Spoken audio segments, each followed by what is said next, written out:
राधे राधे छुआ मैंने पूर्व क्लास रे 5.4 सब क्वेश्चन आंसर सहित विषय मध्य बुझी सारी। तो आज आम कौन पढ़ा 5.5 विभाज्यता परीक्षण।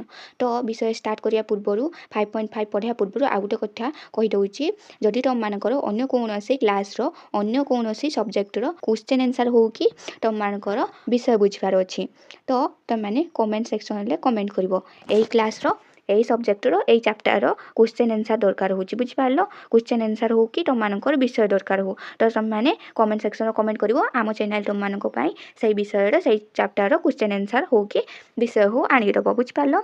तो तापर देख आम 5.5 पढ़ा तो विभाज्यता परीक्षण। तो यार कौन अच्छी प्रथमे जाना तो देख ए पर्यंत आम विभिन्न प्रसंग में संख्या गुड़िकर गुणनीयक निर्णय करें। तो ए पर्यंत आम कौन कले संख्या गुड़िकर गुणनीयक निर्णय करें। तो एक संख्या मौलिक कि नुहे कि दि जा संख्या जोड़ी गुड़िक परस्पर मौलिक कि नुहे ताहा स्थिर करें। तो एते जाए आम कौन देखिले गोटे संख्यार गुणनीयक गुड़िक निर्णय करने शिखिले मौलिक संख्या दुईटी परस्पर मौलिक कि नुहे से गुड़िक सब जानिले। तो किपरि बाहर करबा परस्पर मौलिक संख्या कि नुहे दीटा संख्या जोड़िक तो युवा सब स्थिर करवा शिखि सारे। तो एते जाए आम कौन कौन देखी आसचे आम गुणनीयक निर्णय करवा शिखि आसचे किंतु आम कौन जाने छोट छोट संख्या गुड़ाक सान सान संख्या गुड़िकर निर्णय कर सारी बुझिपार। तो एबे आम बड़ बड़ संख्या गुड़िक गुणनीयक निर्णय करवा। तो आस गोटे बड़ संख्याटी नेबा जेपरिक आम कौन नेले 8560 नेले यार गुणनीयक निर्णय करवा 2 रु 10 मध्य यार कौन गुणनीयक अच्छी कि। तो प्रथम आम देखा कि 2 रु 10 मध्य यार कौन गुणनीयक अच्छी कि ना। तो देखीदे चलो तो प्रथम कौन देखा 10 द्वारा विभाज्यता 8560 10 द्वारा विभाज्य कि प्रथम तुम मैंने देख 8560 यहाँ 10 द्वारा विभाज्य कि नुहे। तो आउ भी अन्य उपाय ए क्वेश्चन टाक आम पचारि पारिबा 10 एक 8560 गुणनीयक हेब कि नाही। तो ये क्वेश्चन भी आम पचारि पारिबा दीटा एक सामान आस गोटे आसगने अन्य क्वेश्चन आंसर भी आसीज बुझिपार। एथिपाई आम 10 गुणितक गुड़िकर संरचना गुड़िक देखा पड़ो। तो आम यही क्वेश्चन गुड़ार आंसर पाइबाकू हेले प्रथमे आम 10 गुणितक गुड़िकर संरचना गुड़िक देखा पड़ो। तो प्रथमे कौन देखा 10 प्रथम केतेक गुणितक होउची 10 20 30 40 बुझिपार। 10 गुणितक गुड़िक 10 कि 10 10 दूने 20 10 3 30 10 6 40 युवाक सब 10 प्रथम केतेक गुणितक संख्या गुड़िक युवाक। तो तापर यही क्रम को आगू बढ़ाओ एवं संरचना गुड़िक देख तुम्हें कौन देखुच कह। तो यहीपरि तुम मैंने आगू आगू जीव तो तुम मैंने कौन देख देखिकी तुम मैंने कह। तो कौन देखुचे आम तापर देखुचे कि 125 10 गुणितक कि तापर तुम मैंने देख कि 125 तुम मानकर 10 गुणितक कि। तो यही संख्या 10 पूर्व अनुक्रम देखा जाइए कि हाँ ना ना। तो तेबे कहीं तापर देख एबे वर्तमान तुम मैंने कहीपर कि 8560 10 द्वारा विभाज्य कि नुहे यही उक्ति को विचार करवा। तापर यही उक्ति को विचार कर जो संख्या गुड़िकर शेष बा एकक अंकरे 0 अच्छी से ही संख्या गुड़िक 10 द्वारा विभाज्य एथिरे तुम्हें राजी कि। तो ये आम कौन देखिपर जो संख्या जदि आमको पचारि कि गोटे संख्या पचारि जदि ये तुम मैंने देखिपार 10 द्वारा विभाज्य हे कि ना हम ना। कारण कौन कारण यार एकक अंकरे तुम मानकर 0 ना। तो 0 थी 0 0 कटि जाता 10 द्वारा विभाज्य हो जाता बुझिपार। तो आमर जेहेतु ये एकक अंकरे 125 एकक अंकरे 0 ना तो 125 टा आमर 10 द्वारा विभाज्य हेब ना बुझिपार। विभाज्य हेब ना भी आउ 10 एक गुणितक भी नुहे 125 बुझिपार। जदि 0 था तार एकक अंकरे ताहाने सी 10 एक गुणितक भी होता आउ 125 10 द्वारा विभाज्य भी हो जाता। तो यही उक्ति आम कौन विचार कले यही उक्ति आम विचार कले कि जदि गोटे संख्यार एकक अंक 0 थाए ताहले सही संख्या गुड़िक 10 द्वारा विभाज्य हो पार बुझिपार। ताहले ये आम प्रथमे 10 विभाज्यतार रूल जानी पकेले किपरि आम जापर कि गोटे संख्या 10 द्वारा विभाज्य कि नुहे। जदि गोटे संख्या तार एकक अंकरे 0 थी ताहने सही संख्याटी 10 द्वारा विभाज्य हो बुझिपार। तापर सेहीपरि 5 द्वारा विभाज्यतार नियम जानिबा। तापर देख 5 द्वारा विभाज्यतार नियम एबे आम जानिबा 5 विभाज्यता को आम सहजरे परीक्षा करिपारिबा। आम यहाकू किपरि परीक्षा करिपारिबा देख प्रथमे कौन करवा 5 गुणितक गुड़िक तालिका कर। तो तालिका करवा तो प्रथमे 5 10 तो गुणितक संख्या गुड़ाक कौन कौन 5 के 5 5 दूने 10 5 टी 15 5 20 5 पंचा 25 एमती आगू आगू जीव बुझिपार तापर 530 एगुड़ा सब 5 गुणितक गुड़िक तापर तालिका कर सारापर आम तापर कौन पाइले यही संख्या गुड़िक तुम मैंने ये कौन निरीक्षण कर संख्या गुड़िक शेष बा एकक अंकरे किसी संरचना देखुच कि एकक अंकरे किंबा शेष में कौन संरचना देखिपार कि तो 399 रु कम क्यों बृहत्तम संख्या तुम मानकर 5 द्वारा विभाज्य हेब तुम मैंने देखिपार 399 रु क्यों बृहत्तम संख्याटी 5 द्वारा विभाज्य हो पार आउ गोटे क्वेश्चन देती तो कौन क्वेश्चन देती कि 8000 जेटा कि ऊपर आमको कहला 10 द्वारा विभाज्य कि नुहे से ही अंकटा आमर ये यहाँ से ही संख्याटा देती 8560 5 द्वारा विभाज्य हेब कि तो यही युक्ति आम कौन विचार कले यही युक्ति विचार कर जो संख्या गुड़िकर शेष कि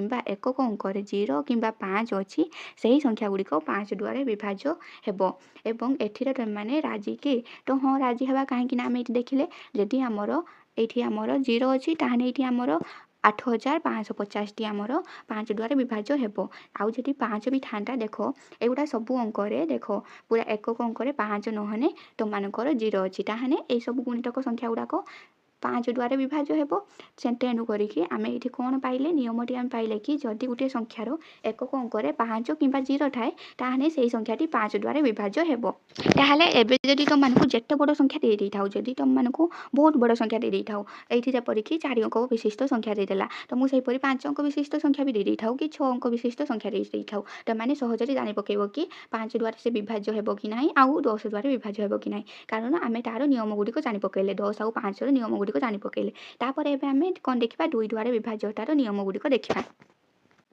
एठी देखो तापर 2 द्वारा विभाज्यतार नियम किपरि जानि परिबो 2 रो प्रथम केतकटी गुणितक संख्या हेउची तो ऊपर जपरी आम 10 विभाज्यता नियम बाहर कले प्रथमे है गुणितक संख्या गुड़िक लिखिदेले 10 आउ 5 सेहीपरि 2 भी प्रथमे केतक गुणितक संख्या गुड़ाक लिखिदेबा देखा कि तापर एमानक भितर कौन आम निरीक्षण कर बुझिपार तो ये देख 2 कौन देती 2 आम कौन पाइपर प्रथम केतक गुणितक संख्या गुड़िक होउची 2 2 के 2 2 दुने 4 4 आसब 6 आसब 8 आसब 10 आसब 12 आसब 14 आसब तो तापर 16 आसपार तापर 18 तापर 20 यहीपरि आगू आगू बढ़ी बढ़िका जीव बुझिपार तापर ये आम कौन पाइले एठू तुम मैंने कौन लक्ष्य कर तो ये कौन लक्ष्य कराई तो संख्या गुड़िकर शेष अंक कि एकक अंकरे तुम्हें किसी संरचना देखुच कि शेष अंक कि एकक अंकरे तुम मैंने किसी संरचना देखिपार कि से कही कि से गुड़ा देखिकी तुम मैंने ये देखिपार कि तुम युवाड़ क्वेश्चन गुड़ाक कहीपर कि जो देती गोटे देती 682 देती 2 द्वारा विभाज्य कि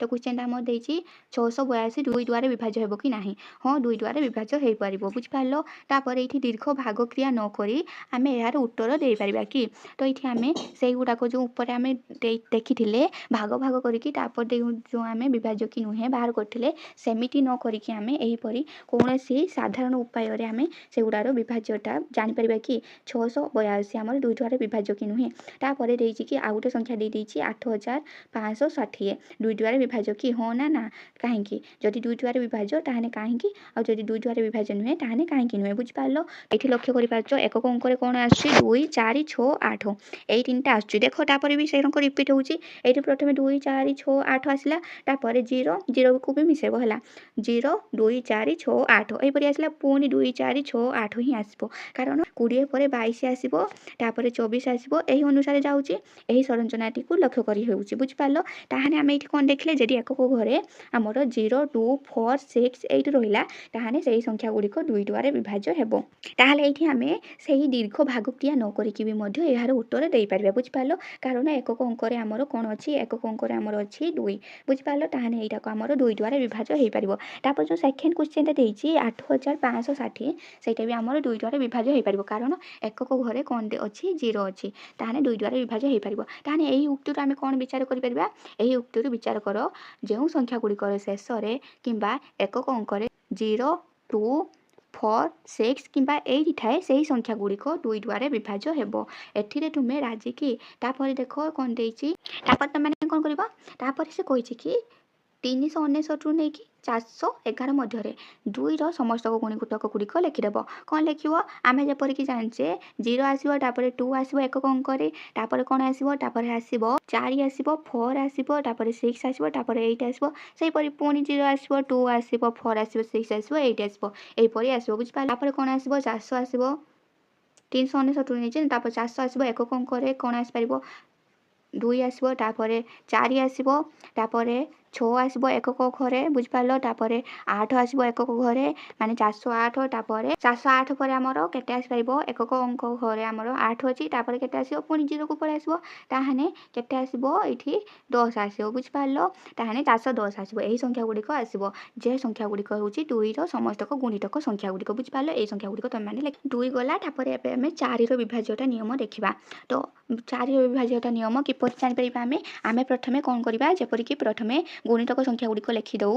ଆମେ ଉପରେ ଯେପରି 10ର ପ୍ରଥମେ ଗୁଣିତକ ସଂଖ୍ୟା ଲେଖିଲେ, ତାପରେ 5 ଲେଖିଦେଲେ, ତାପରେ 2ର ଲେଖିଦେଲେ, ତାପରେ ସେମାନଙ୍କ ଭିତରେ ସାଧାରଣ କୁଶ ଆମେ ନିରୀକ୍ଷଣ କରିପାରୁଛେ। ତାପରେ ସେଇଠି ଆମେ ତାପରେ ତାର ନିୟମ ଗୁଡ଼ିକ ବାହାର କରିପାରିଲେ। ବୁଝିପାରିଲ? ତ ଏଇଠି ପ୍ରଥମେ ଆମେ କ'ଣ କରିବା? ଆମେ ମଧ୍ୟ ସହଜରେ ଗୋଟିଏ ସଂଖ୍ୟା 4 ଦ୍ୱାରା ବିଭାଜ୍ୟ କି ନୁହେଁ ପରୀକ୍ଷା କରିପାରିବା। କିପରି ପରୀକ୍ଷା କରିପାରିବା? ପ୍ରଥମେ କ'ଣ କରିବ? ତାର ନିୟମ ବାହାର କରିବାକୁ ହେଲେ ପ୍ରଥମେ 4ର ଗୁଣିତକ ସଂଖ୍ୟା ଗୁଡ଼ିକ ଲେଖିଦେବ।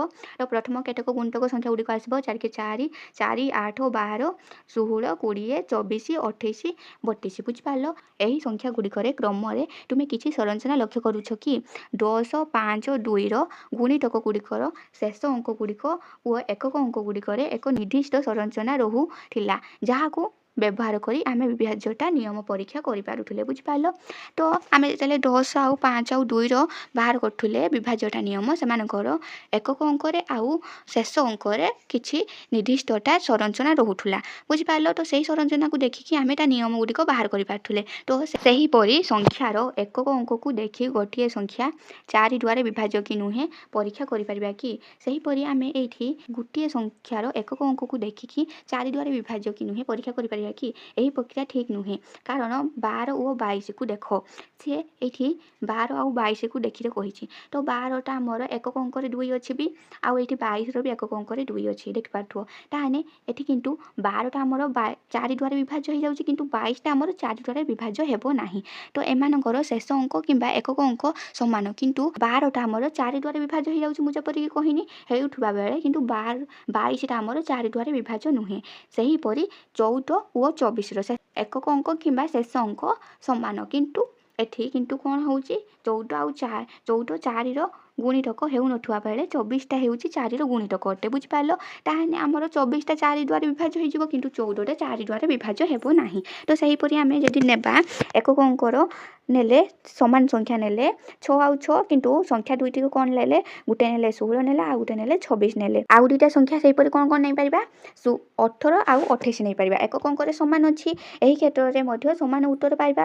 ଏଥିରୁ ଆମେ ଜାଣିଲେ କି ସଂଖ୍ୟାର ଏକକ ସଂଖ୍ୟାକୁ ଦେଖି ସଂଖ୍ୟାଟିର ଗୁଣିତକ କି ନୁହେଁ ଆମେ କହିପାରିବା ନାହିଁ। ତ ଏଇଥିରୁ ଆମେ କ'ଣ ଜାଣିଲେ? ଏଇଥିରୁ ଆମେ ଜାଣିଲେ କି ସଂଖ୍ୟାର ଏକକ ଅଙ୍କକୁ ଦେଖିକି ଆମେ କହିପାରିବା ନାହିଁ କି ସଂଖ୍ୟାଟି ଆମର 4 ଦ୍ୱାରା ବିଭାଜ୍ୟ ହେବ କି ନାହିଁ। ଏବେ କୁହ, ସଂଖ୍ୟାର 1ରୁ ଅଧିକ ଅଙ୍କକୁ ଦେଖି ଆମେ ଏହାର ଉତ୍ତର ଦେଇପାରିବା କି ନାହିଁ? ତ 1ରୁ 200 ମଧ୍ୟରେ ଥିବା 4ର ଗୁଣିତକ ସଂଖ୍ୟା ଗୁଡ଼ିକ ତାଲିକା କର ଏବଂ ଏକ ସଂରଚନା ଖୋଜ। ତାପରେ ସେ କହିଛି କି 1ରୁ 200 ମଧ୍ୟରେ ଥିବା 4ର ଗୁଣିତକ ସଂଖ୍ୟା ଗୁଡ଼ିକ ଲେଖିବା ପାଇଁ ଆଉ ତାଲିକା କରିବା ପାଇଁ ଆଉ ତାର ସଂରଚନା ଖୋଜିବା ପାଇଁ। ତୁମମାନଙ୍କୁ ଏଗୁଡ଼ାକ ଯେଉଁ ସେ ଦେଲା, କହିଲା କି 330 ଆଉ 340 ଭିତରେ 4 ଦ୍ୱାରା ବିଭାଜ୍ୟ ହେଉଥିବା ସଂଖ୍ୟା ଗୁଡ଼ିକ ଲେଖ। ତାପରେ କହିଛି 1730ରୁ ନେଇକି 1740 ମଧ୍ୟରେ ଥିବା ସଂଖ୍ୟା ଗୁଡ଼ିକ 4 ଦ୍ୱାରା ବିଭାଜ୍ୟ ସଂଖ୍ୟା ଗୁଡ଼ିକ ଲେଖିବା ପାଇଁ। ତାପରେ କ'ଣ କହିଛି? 2030ରୁ ନେଇକି 2040 ମଧ୍ୟରେ 4 ଦ୍ୱାରା ବିଭାଜ୍ୟ ହେଉଥିବା ସଂଖ୍ୟା ଗୁଡ଼ିକୁ ଲେଖିବା ପାଇଁ। ତ ଏଇଥିରୁ ତୁମେମାନେ କ'ଣ ଲକ୍ଷ୍ୟ କରିପାରୁଛ? କିଛି ବି ସଂରଚନା ଲକ୍ଷ୍ୟ କରିପାରୁଛ କି? ତ ଏଇଥିରୁ କିଛି ତୁମେମାନେ ଜାଣିପାରୁଛ କି? ତୁମେମାନେ ଜାଣିପାରୁଛ କି ଏଇଥିରୁ ତୁମେମାନେ ଜାଣିପାରୁଛ କି 8536ଟା ଆମର 4 ଦ୍ୱାରା ବିଭାଜ୍ୟ ହେବ କି? ତ ତାହେଲେ ଏହି ଉକ୍ତି ଗୁଡ଼ିକୁ ବିଚାର କର। ଗୋଟିଏ ଉକ୍ତି କ'ଣ ରହିଲା? ଗୋଟିଏ ସଂଖ୍ୟା 4 ଦ୍ୱାରା ବିଭାଜ୍ୟ କି ନୁହେଁ ଜାଣିବା ପାଇଁ ସଂଖ୍ୟାର କେବଳ ଶେଷ ଦୁଇଟି ଅଙ୍କକୁ ଜାଣିବା ଆବଶ୍ୟକ। ଯଦି ପଚାରିଲା, ଯଦି ଗୋଟେ ବଡ଼ ସଂଖ୍ୟାଟାକୁ କହିଲା ଏଇ ସଂଖ୍ୟାଟି ଆମର 4 ଦ୍ୱାରା ବିଭାଜ୍ୟ କି ନାହିଁ କୁହ ବୋଲି, ଆମର ଖାଲି ଯଦି ଶେଷ ଦୁଇଟି ଅଙ୍କକୁ ଜାଣିବା କି ସେ ଦୁଇଟି ଅଙ୍କ 4 ଦ୍ୱାରା ବିଭାଜ୍ୟ ହେଇଯାଉଛି, ତାହେଲେ ଆମେ ଜାଣିପକାଇବା କି ସେଇ ସଂଖ୍ୟାଟି 4 ଦ୍ୱାରା ବିଭାଜ୍ୟ ହେଇପାରିବ। ବୁଝିପାରିଲ? ତାହେଲେ ଏଇଠି ଦେଖ, ତାପରେ ଦ୍ୱିତୀୟଟି କିସ କହିଛି? ଯଦି ଗୋଟିଏ ସଂଖ୍ୟାର ଶେଷ ଦୁଇଟି तो आमर जानवर अच्छे कि शेष दुईटी अंक कौन अच्छी यही दुईटी अंक मोस्ट इंपोर्टाट शेष दुईटी अंक जानिले जाकि आम 4 द्वारा विभाज्य कि नुहे ताहाने जानीपर ताहाने आमर केवल शेष दुईटी अंक को जाना आवश्यक। तो 4 द्वारा विभाज्य होगाकू हेले गोटे संख्यार दुईटी लास्ट शेष अंक दुईटी को जानवा हेब। तो जदि गोटे संख्यार शेष दुईटी अंक को दशक अंक और एकक अंक नहीं गठित संख्याटी 4 द्वारा विभाज्य हुए तेबे मूल संख्याटी 4 द्वारा विभाज्य हेब। बुझिपार मुझपरिक कहली जदि आम लास्ट दुईटी संख्या जानी पकेवा अंक दुईटी जानी पकेवा से दुईटा अंक कौन कहुए गोटे पूरा लास्ट को कहुए एकक अंक तापर सेकेंडटा को लास्ट आडू सेकेंडटा को कौन कहुए दशक अंक। तो सहीटा कहुई दुईटी अंक माने दशक अंक आउ एकक अंक जदि आम दशक अंक आउ एकक अंक जानी पकेले ताहाने 4 द्वारा विभाज्य कि नुहे जानी पकेवा। जदि दुईटा अंक आमर 4 द्वारा विभाज्य हो जाऊँगी जदि आमर 36 टी आमर 4 द्वारा विभाज्य हो जाऊँगी ताहाने आम जानी पकेवा कि से पूरा मूल संख्याटी जो 8536 आमर 4 द्वारा विभाज्य हो बुझिपार। ताहाने ये आम कौन जानले आम जानले कि जदि शेष दुईटी अंक आमर 4 द्वारा विभाज्य हो जाऊँगी ताहाने से बड़ संख्याटी आमर 4 द्वारा विभाज्य हो। तो यही बड़ संख्याटी को देख जो 8536 तो यही बड़ संख्याटीर तार लास्ट दुईटा संख्या जो अच्छी 36 आमर से 4 द्वारा विभाज्य कि जदि विभाज्य हो जाऊँगी ताहाने ये पूरा बड़ संख्याटी आमर 4 द्वारा विभाज्य हो बुझिपार। तो आम कौन जाने 4 36 जेहेतु आमर ये कौन जानले 4 द्वारा ये संख्याटी 36टा विभाज्य हो जाऊँगी बुझिपार। प्रथम आम 10 विभाज्यता नियम बाहर कले तापर कौन कले 5 विभाज्यता नियम बाहर कले तापर 2 विभाज्यता नियम बाहर कले तापर 4 बाहर कले एबे आम 8 द्वारा विभाज्यता नियम को बाहर करिया बुझिपार। ये देख सेपरी कौन देछि 8 द्वारा विभाज्यता परीक्षा को सरलीकृत सहज करा जाई पारिबो। एहा पाई आमे संख्यार शेष दुईटी अंक को व्यवहार करिपरिबा कि तो एहा पाई आमे शेष दुईटी अंक को व्यवहार करिबा कि तो आमे देखो एठी 120 नियाइछि आउ 140 नियाइछि मध्यरे थिबा 8 द्वारा विभाज्यता हेउथबा संख्या गुड़िक लेख। तो माने कौन लिखिबो एठी तो माने लिखिबो कि संख्या गुड़िक এই जो देछि 120 रु नेकी 140 मध्यरे देखिबो 8 द्वारा विभाज्य हेउथबा संख्या गुड़िक लिखिबो बुझिपारलो। आहुरी मध्य तापर कोन करिवो तापर 1000 120 को नब तापर 1000 140 को नब एई भितरे थिबा सबु संख्या गुड़िक को मध्यरु देखिबो कि 8 द्वारा विभाज्य हेउथबा संख्या गुड़िक लिखिबो बुझिपारलो। तापर 3120 को नब 3140 को नब देखिबो कि एही मध्यरे 8 द्वारा केउ केउ संख्या गुड़िक विभाज्य हेइ पाछु सेगुडा को मध्य तालिका करियो बुझिपारलो। तुमे एठरु कोन लक्ष्य करि पारछो तापर एठरु तुम माने कोन लक्ष्य करि परिबो तापर एठी आमे कोन कोन लक्ष्य करि परिबा तापर से पचारछि। तो आगु को देखिबा कोन देइछि क्वेश्चन देइछि कि 8560 रो शेष दुईटी अंक को परिवर्तन कर जेपरि नूतन संख्याटी 8 रो एक गुणितक हेबो। तापर यही सब कर सारा पर मैंने यही उक्ति गुड़ी को विचार करवा। तो देखो तापर कौन देइछि तापर देइछि एक देइछि गोटे संख्या 8 द्वारा विभाज्य कि नुहे जानिया पई संख्यार केवल शेष 3टी अंक माने शतक दशक और एकक अंक को जानिबा आवश्यक। तो गोटे संख्या 8 द्वारा विभाज्य कि नुहे आमको 3टा अंक जानिबा को हेबो शेष 3टी अंक जहाँकि आमे कहू ए जो लास्ट तो पूरा शेष अंकटी आमर एकक अंक होइथाय तापर 2 नंबर अंकटा को जेपरि कि ऊपर लिखाइछि 3220 एठी आमर 0टा हैला एकक अंक 2टा हैला दशक अंक तापर 1टा होउची शतक अंक। तो बुझि पालो तो एही 3टी अंक जानि पकेना आमे सहजरे जानि पकेबा कि 8 द्वारा एही बड़ संख्याटी विभाज्य कि नुहे बुझि पालो। ताहाले किपरि जानिबा देखो 2 नंबर कोन देछि 2 नंबर देला जति गोटिए संख्यार शेष 3टी अंक माने शतक दशक और एकक अंक को नै गठित संख्याटी 8 द्वारा विभाज्य हुए तेबे मूल संख्याटी माने पूरा फुल संख्याटी 8 द्वारा विभाज्य हेबो। जेपरि आमे 3120 को नैथिले जदि 120 टा हमर 8 द्वारा विभाज्य हो जाउची ताहाने 3120 टा हमर 8 द्वारा विभाज्य हो जिवो बुझि पालो। जदि मूल संख्याटी 8 द्वारा विभाज्य हुए तेबे यार शेष 3टी अंक को नै गठित संख्याटी मध्ये 8 द्वारा विभाज्य हेबो। एथिरे तुमे राजी कि काहे कि आमे देखिले जे कोनोसी संख्या एक गुणनक कि नुहे ताहा जांच पाई सब बेले लंबा भाग क्रिया आवश्यकता नाही। ताहले एठी आमे कोन जानिले କୌଣସି ସଂଖ୍ୟା ଏକ ଗୁଣନୀୟକ କି ନୁହେଁ ତାହା ଯାଞ୍ଚ କରିବା ପାଇଁ ଆମକୁ ଲମ୍ବା ଭାଗ କ୍ରିୟା କରିବାକୁ ପଡ଼ିବ ନାହିଁ। ଯେପରି ଆମେ ମୌଳିକ ଉତ୍ପାଦୀକରଣକୁ ବ୍ୟବହାର କରିକି ଲମ୍ବା କିନା ବ୍ୟବହାର କରିକି ତ ବାହାର କରୁଥିଲେ କାହାର ଏଗୁଡ଼ାକର କିସ କମନ୍ ଅଛି କି ନାହିଁ। ତାପରେ ଦେଖୁଥିଲେ କି ଦୁଇଟା ସଂଖ୍ୟା ୟାର ଗୁଣିତକ କି ଗୁଣିତକ ନୁହେଁ। ତାପରେ ଦେଖୁଥିଲେ ପରସ୍ପର ମୌଳିକ କି ନୁହେଁ। ତ ଏଇ ସଂଖ୍ୟା ଗୁଡ଼ିକ ବିଭାଜ୍ୟ କି ନୁହେଁ ଏଗୁଡ଼ା ସବୁ ଜାଣୁଥିଲେ। ତ ଏମିତି କରିବା କିଛି ବି ଆବଶ୍ୟକ ନାହିଁ ଯେତେବେଳେ ଆମେ ଏଗୁଡ଼ାକୁ ଯାଞ୍ଚ କରୁଛେ। ତ ତୁମେମାନେ 10, 5, 2, 4, 8 ସଂଖ୍ୟାର ବିଭାଜ୍ୟତା ନିୟମ ସରଳ ଭାବେ ଜାଣିଛ। ତୁମେମାନେ ଏଇଠି ଆମେ ଜାଣିଲେ କି 10, 5, 4, 2, 8ର ବିଭାଜ୍ୟତାର ସରଳ ନିୟମ ଗୁଡ଼ିକ ଜାଣି ପକାଇଲେ। ତାହେଲେ ଆମ ପାଖରେ ଅନ୍ୟ ସଂଖ୍ୟାମାନଙ୍କର ବିଭାଜ୍ୟତା ନିୟମ ଜାଣିବା ପାଇଁ କିଛି ଉପାୟ ଅଛି କି? ତୁମେ 3, 6, 7 ଓ 9ର ବିଭାଜ୍ୟତା ନିୟମ ପରବର୍ତ୍ତୀ କ୍ଲାସ୍ରେ ଶିଖିବ। ତାହେଲେ ତୁମେ ଏଇ ଶ୍ରେଣୀରେ କ'ଣ ଶୁଣିଲ? ଏଇ ଶ୍ରେଣୀରେ ମାନେ କ୍ଲାସ୍ 6ରେ ତୁମେମାନେ କ'ଣ ଜାଣିଲ? କ୍ଲାସ୍ 6ର ତୁମେମାନେ ଜାଣିଲ 10, 5, 2, 4, 8ର ବିଭାଜ୍ୟତା ନିୟମ। ପରବର୍ତ୍ତୀ ଶ୍ରେଣୀରେ ଯେଉଁ ଆସୁଛି ତୁମମାନଙ୍କର ପରବର୍ତ୍ତୀ ଶ୍ରେଣୀ 7 କ୍ଲାସ୍ 8 କ୍ଲାସ୍ ଆଡ଼କୁ ତୁମେମାନେ ଜାଣିବ କି 3, 6, 7 ଓ 9ର ବିଭାଜ୍ୟତା ନିୟମ ଗୁଡ଼ିକ। ବୁଝିପାରିଲ? ତ ୟା ପରେ କ'ଣ ଦେଇଛି? ଆସ ବୁଝିବାର କ୍ୱେଶ୍ଚନ୍ ଆନ୍ସର୍ ଗୁଡ଼ିକ ଦେଇଛି। ଆଜି ପାଇଁ ଏତିକି ଥାଉ। ୟା ପରବର୍ତ୍ତୀ କ୍ଲାସ୍ରେ ଆମେ ଆସ ବୁଝିବାର କ୍ୱେଶ୍ଚନ୍ ଆନ୍ସର୍ ଗୁଡ଼ିକ କରିବା। ତ ଭିଡ଼ିଓଟିକୁ ଲାଇକ୍ କରିଦେବ ଆଉ ଚ୍ୟାନେଲ୍ଟିକୁ ସବସ୍କ୍ରାଇବ୍ କରିଦେବ ଯାହାଫଳରେ କି ତୁମେମାନେ ସହଜରେ ଭିଡ଼ିଓ ଗୁଡ଼ିକ ପାଇପାରିବ। ତ ନେକ୍ସଟ କ୍ଲାସ୍ରେ ଦେଖା ହେବ। ରାଧେ ରାଧେ।